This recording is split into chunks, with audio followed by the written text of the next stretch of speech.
So this is Marilynn Hughes of the Out of Body Travel Foundation, part 3 here of my live Q&A discussion with John Hickton and Philippe Seguet, authors of The Man in the Cave. We just addressed a bunch of your questions, and that was a lot of fun. And John and Philippe had their thoughts on your questions as well. And John is now talking about his interest in out-of-body travel.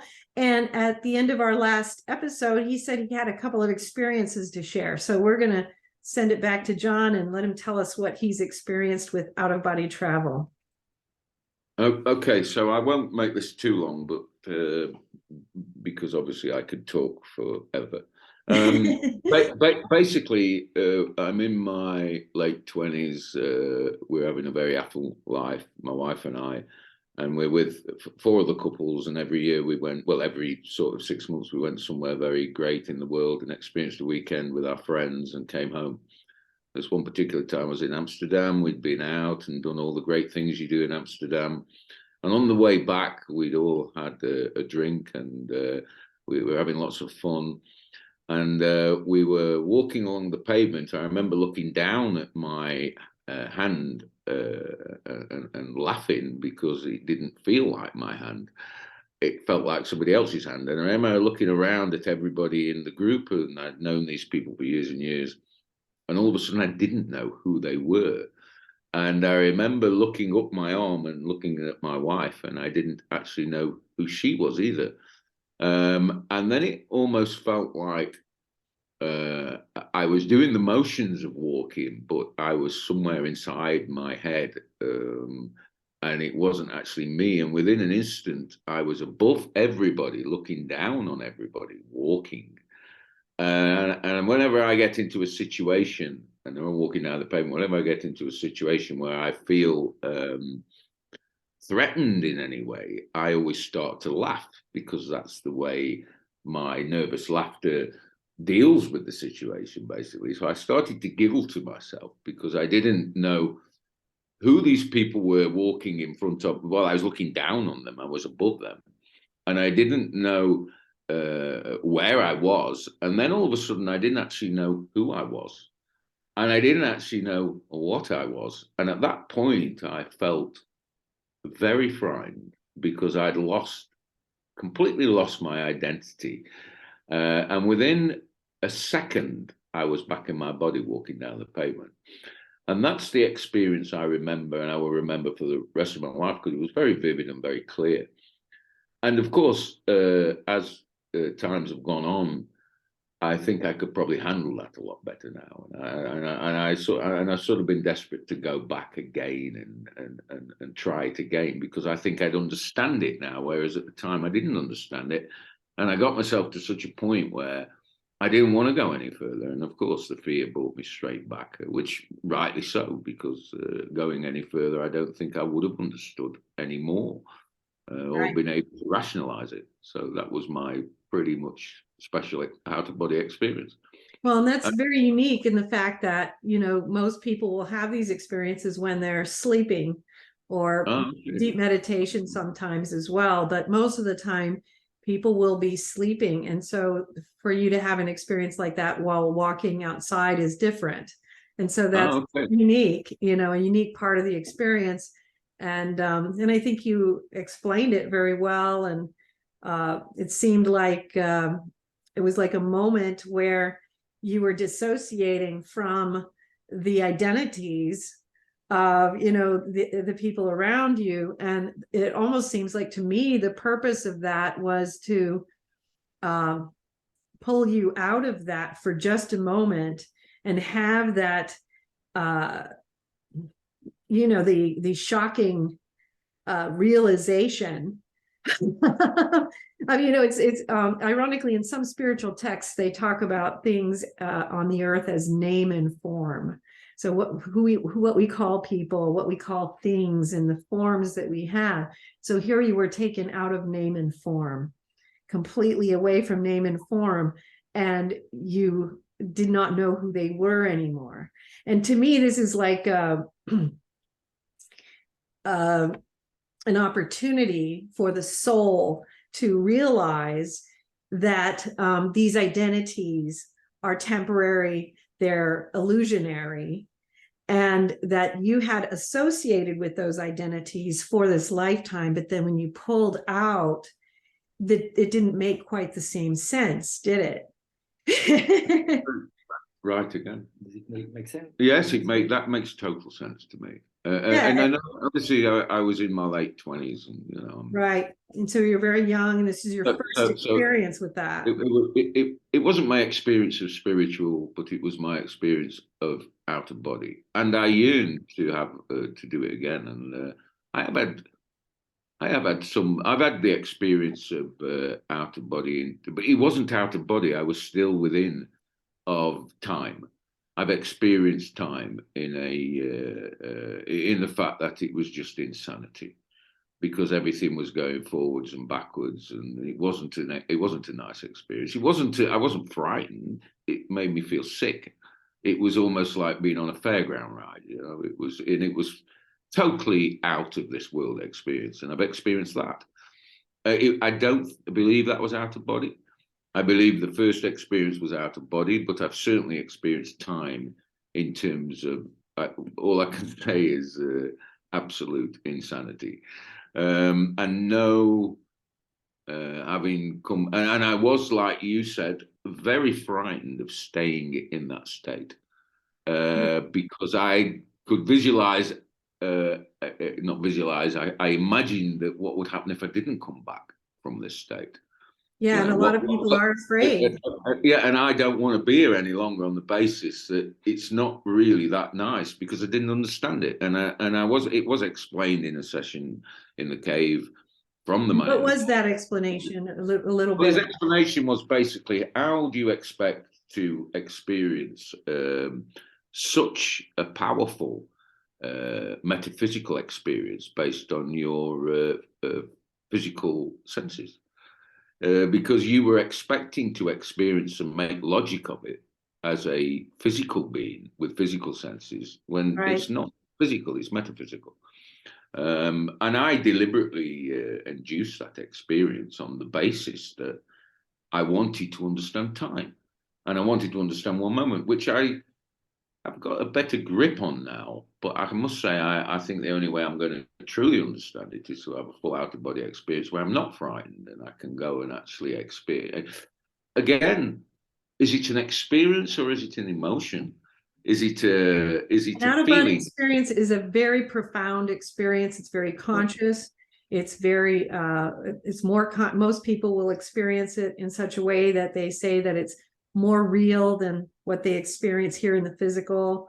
It's very similar to what people have described in near-death experiences as well, except that it goes along different lines of experience, and because near-death experiences follow what is to be the end of life, you know, so it's an afterlife experience, versus out-of-body experiences can have those qualities to it, but they can also go anywhere else. In out-of-body experiences, you can travel into past and future lifetimes. You can travel into timelessness itself.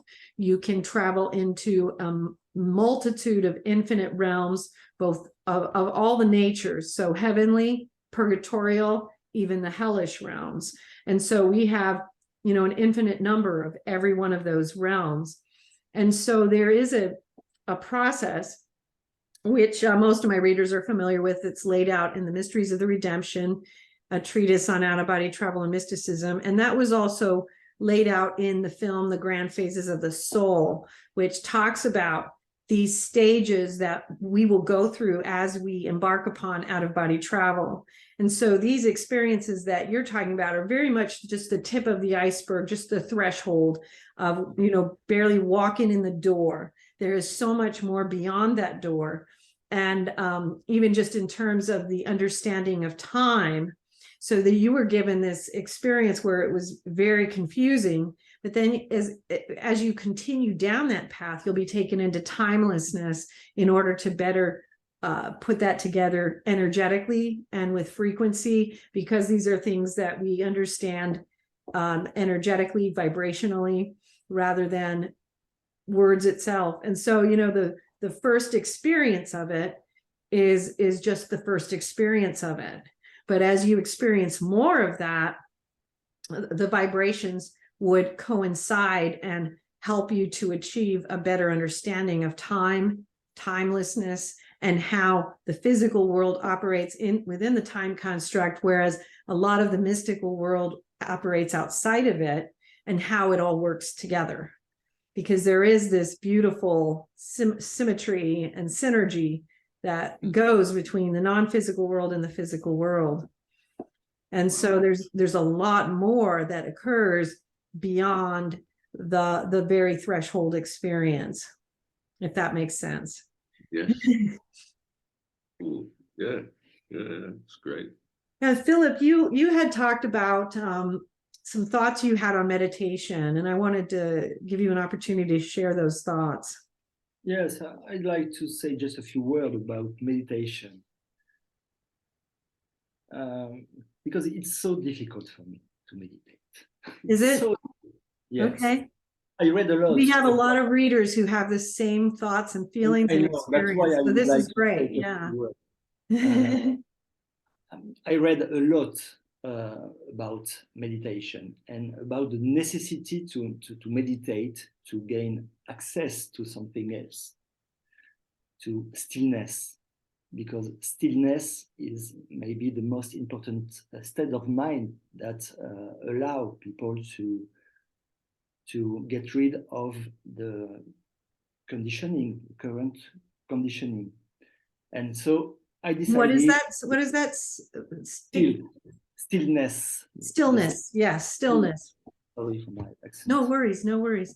And so I decided to meditate 5 years ago. And so I've been meditating for 5 years and nothing. I feel nothing. I get nothing. You feel peace. You get more and more. You don't have visions. You don't do. I all don't those have things. any vision, any sound coming into my head. Nothing. And it's just 6 months ago that I felt a little bit at peace when I meditate, but it's quite new.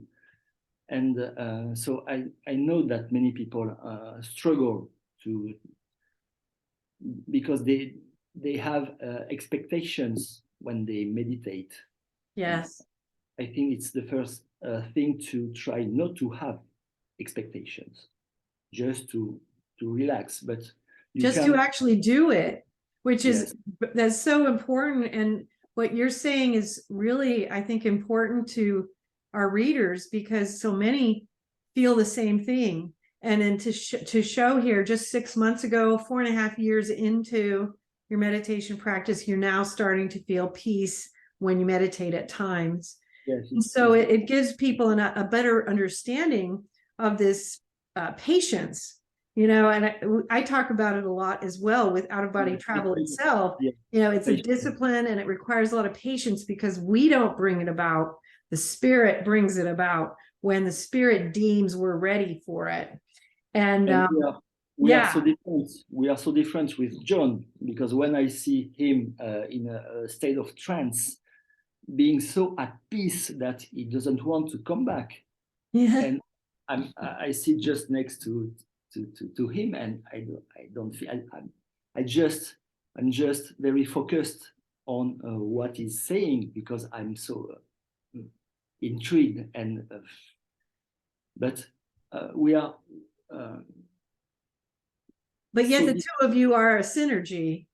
Yes, but we're so different, but we're so also connected, but completely different. You know? Yeah, and yet, you know, I heard someone say today that, you know, we all have a mission that God gave to no one else but us, and you know, this mission couldn't happen without Philippe's part, right? The two of you together are this synergy that makes this happen, makes it work. And so it's interesting too, because what you're saying, Philippe, makes me think about how a lot of times the person who is a facilitator often feels like, well, I don't have the experiences themselves, so it's just not that important. And they don't realize that the facilitator is so important. It can't happen without all these parts. And that facilitator role. Equally, if not more, for me. Yes. It would not, I tell him always, it would not happen.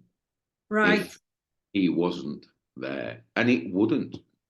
Yes. I mean, it's come together with what's happened has come together. It's not something that I could repeat without him with me, because of his energy.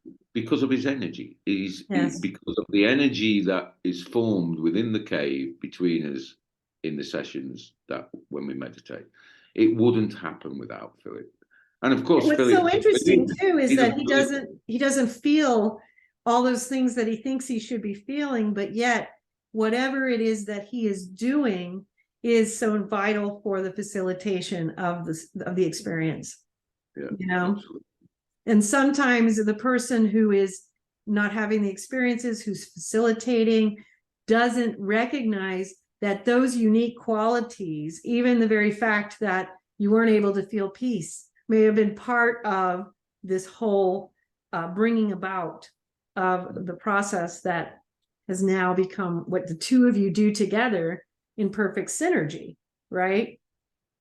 And so the roles are of equal importance, Continue your thoughts, because a lot of our readers share with me the difficulties they have with meditation. And I think that what you're sharing is so vital, because it shows people when we're talking about having patience, we're talking about you just do it anyway, right? You just do it anyway, knowing that you may not have some kind of immediate experience or gratification to the experience. You do it as a discipline. The meditation becomes a discipline, and then you're seeing that the energy has been refined over this 5-year period, where 4.5 years now you're feeling peace. Well, what will you be feeling 4.5 years from now? Because this refinement is occurring so subtly and so slowly that we could miss it, but the only marker we have is that he started feeling peace in the last 6 months. So that shows us refinement is occurring, right? And so the practice itself is very valuable, but yet a lot of people struggle. The terminology that the man in the cave always uses is it's a step-by-step process. Exactly. And that's one little refinement after another.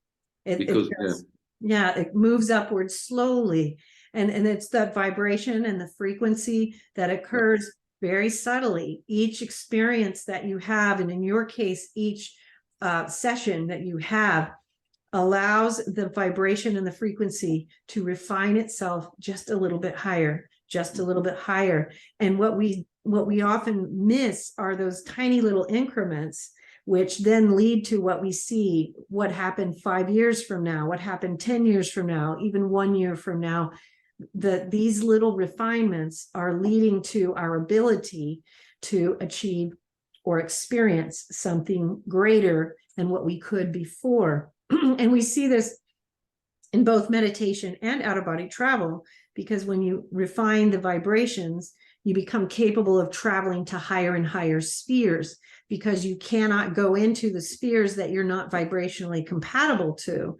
If you try, you feel like you're being crushed because the vibration is just too high. And so those little refinements are making it so we take those steps to the next level, the next higher and higher sphere. But this happens in both out-of-body travel and meditation, and in many spiritual practices. So continue, Philippe, with your thoughts on how did you manage to feel and pursue with discipline meditation, even though you were not experiencing or feeling anything in particular? That's what I'm doing now. How did you manage to do it, though? What propelled you to keep going when you weren't getting any response? I know I have to do it. I can't explain. Yeah. So you did, it was a discipline. And that Yes. is, you know, it becomes a discipline that you do it even though, you know, even though I didn't experience anything or I didn't see anything, I didn't feel anything, even though you do it, even though, because you just understood. And that's one of the things I try to get across to so many of my readers is you do it even though, you know, and even if you go to, excuse me, you know, where you're doing the 3-hour meditations and you haven't entered the vibrational state yet, and it's been a year, it's been 2 years, you do it even though, because at some point that vibrational state may come about. And again, it's always may, because we don't know, because the spirit chooses for us what we are prepared to experience and where we're prepared to go. And so that's just such an important thing, because fulfilling the discipline of the practice, you know, is one of the hardest things. I'm just going to do it anyway, even though the last 2 months I felt nothing. I'm going to go down and meditate today, even though, you know. So that's really good advice. Thank you for sharing that, Philippe. Thank you, Yeah, thank you. Well, this has been fantastic. I really enjoyed talking with you guys today. Thank you for joining me for my live Q&A. You know, it'll be interesting to see how our viewers and readers feel about this little experiment we're trying, but it was really fun to have, you know, a little panel of people to throw in their thoughts. And, you know, before we sign off, you know, for today, any thoughts from either one of you that you'd like to throw in, you know, as a parting thought, parting enlightenment, awakening moment, anything you'd like to share?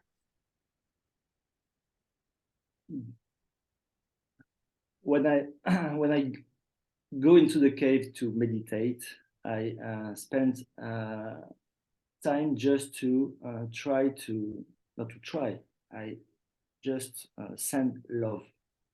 I can't verbalize because it's difficult for me, but that's all what I'm trying to do for a few minutes. I would say after the meditation now, I try just to send love and hoping that someone get it.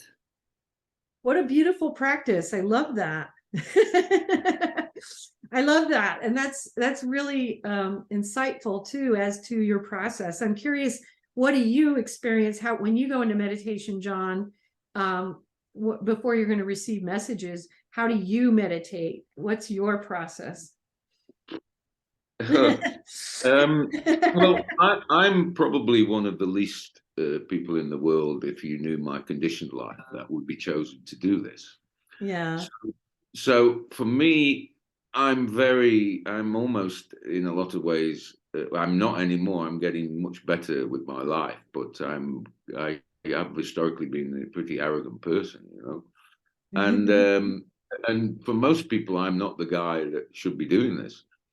So for me, I often go into the cave on a purely selfish point of view. Is if I'm not feeling great about myself or great about life, which incidentally is becoming much better for me based on this practice.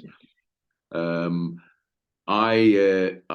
feel incredible in the cave. I feel like there's no time, and I feel all illnesses have gone, all ailments have gone, all worries have gone, all emotional fears have gone, and that extends. It wears off afterwards, but it does extend onwards, and it grows, a step-by-step process. So for me, there isn't really a technique, because I'm very lucky to be able to get to that state very quickly. And when I hear Philip's story, my heart does go out to him on the basis that of the frustration of that.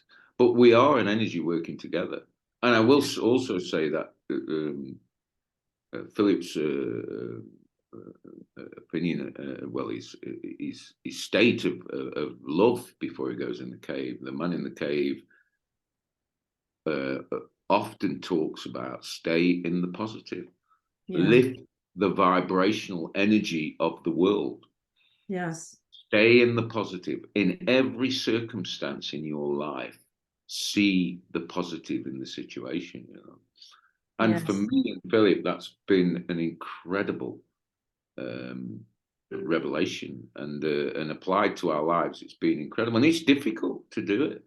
And as far as discipline goes, that's difficult because I'm a historically very impatient person. And if I can't see results very quickly, I'll move on to the next project to get results. And Philip will often call me up and say, do you want to meditate? He'll say in the evening, do you want to meditate? And I go, oh God, do I have to? And the reality is yes, of course. And I'm almost driven to do it inside, when sometimes I really think, well, should I do this today? But Yeah. but I do. There's never a time, I don't think ever, that I've refused to meditate, and that is so unlike me. But when I have the experience and I come out and what I feel and the words that are spoken in there are just incredible. And I didn't. I mean, I'm probably 7 or 8 sessions behind now, and I started writing up again yesterday, and I'd forgotten 7 sessions ago. And I'm sitting there, just it's unbelievable. And I don't even know where the words have come from because I don't relate to them anymore personally. Well, I do. I relate to the philosophy. I understand the philosophy more and more and more every day. But it's for me personally, given the conditioned nature I am, it's extraordinary. And people that know me also either don't believe it or they think it's extraordinary, and it is extraordinary, you know. And I lay claim to none of it. I just say I'm a tool that's been put there to do this job, and I reluctantly have to do it sometimes on the basis that I have to do it. You know, Yes. and yes, I can understand the philosophy and I can talk about the philosophy, and I do understand it more and more, and I've understood it all my life. But did I want to talk about it before? No, I didn't. You know, I didn't want to get into a position where people were asking me questions, because I just wanted it to be mine and goodbye, and I'll get on with my life and do what I have to do. But it is extraordinary, you know. And meditation is, for me, it's pretty easy to get to that point. But you also made a very valid point earlier on. You said, are you frightened of giving over more? And the answer is yes, I am. The honest answer is yes, I am. Because I've been at this stage pretty much all my life in a lot of ways. Do I want to go any further? I'm not sure, because it does frighten me, because I know it's awesome. It's huge. And I suppose a lot of people would be grateful to be able to do that. But I am, I think, sometimes holding back a little bit, you know. Well, I do think you're right. There are a lot of people who actually, that is one of the biggest blocks, is the fear of, you know, letting go, surrendering to God, letting God direct the experience. In totality, yeah. And then feeling like we're not, you know, we're not in control anymore. But what we do find in the out-of-body experience is that when we're able to do that, what makes it so important is because we, trying to direct our own experience or direct our own spiritual journey, we can only see what we can see, which is very limited and very physical. When we actually allow the surrender to God, God will show us things that we could never even dream of. And so when we try to control it, we are making it impossible for ourselves to actually expand into areas that we don't know exist yet. I totally agree with that. Yeah. Yes. And so that's why the surrender becomes such an important part of the spiritual journey, the out-of-body travel experience, because if we try to control it, we're going to do things like, hey, I think I'm going to go see if my brother's holding a deck of cards and what number he's holding up. But if we let God control it, he's going to take us to the celestial spheres and draw us into the initiations, into the mysteries and the rites of passage. And we're going to be going to worlds we don't know even exist. Yeah. And that's where letting go becomes very valuable, even though it can be very difficult. And it is a very common fear.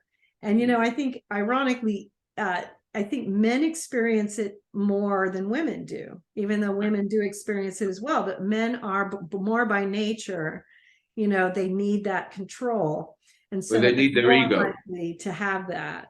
They need to keep their ego. Yes, hang on to it. Yeah.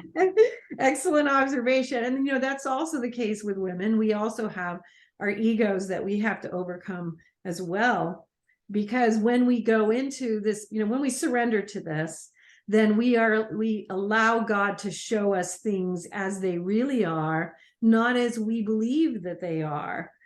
And, you know, and so this goes into a lot of areas, not just the whole wide world and universe, but also the little being known as I, where we are given the opportunity then to see ourselves through the energetic truth of how we really are, rather than how we would like to think we are. And thus, purification is born. You know, and that's the purification journey beginning, you know, where we are able to then, you know, and in these out-of-body experiences, you're often taken into, just like you'll hear people talk about in the near-death experience, where they experience how others felt about things they did. We experience that too in out-of-body travel, where we experience the energetic truth of our own actions. And so we experience it vibrationally, frequentially, and that is what really causes the change, because we experience it. We now know that that flaw or area that needs purification within ourselves, and we're much more motivated to move forward in doing that. And every time we do, we are raising our vibration, our frequency, and we are able to go further and further and further. And so that's how the beauty of surrender plays out. But it looks like we are really right at the edge here on our time. So I guess we're going to have to say goodbye again. But I really enjoyed our time together again. And I did for doing this little experiment with me. And, you know, it's been interesting. And so definitely everyone who is being introduced to John and Philippe for the first time, they have a book called The Man in the Cave. And I'll put the link down below so that you can check it out and see what you think and read it. We've had several people who have contacted me already who have read your books and are letting me know their thoughts, and they're very intrigued with your experience. And so this has been fun, and thank you so much for joining me. And for everyone else, subscribe to the channel.